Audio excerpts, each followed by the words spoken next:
বাবা, বিয়ের পরে চিন্তা ভাবনা করছিলাম একটু কক্সবাজার ঘুরতে যাবো, তারপরে তো আর যাওয়া হলো না। চিন্তা ভাবনা করছি তাড়াতাড়ি একটু কক্সবাজার যা ঘুরে আমো, বুঝছো?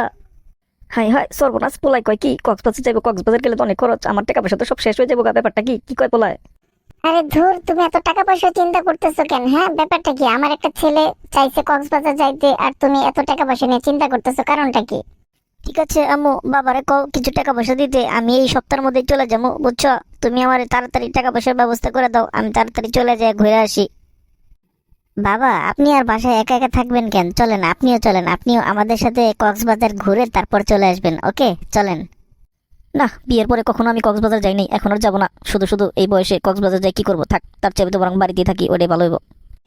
বাবা, তুই কোনো চিন্তা করিস না, আমি খুব তাড়াতাড়ি তোর কক্সবাজার যাওয়ার ব্যবস্থা করতেছি।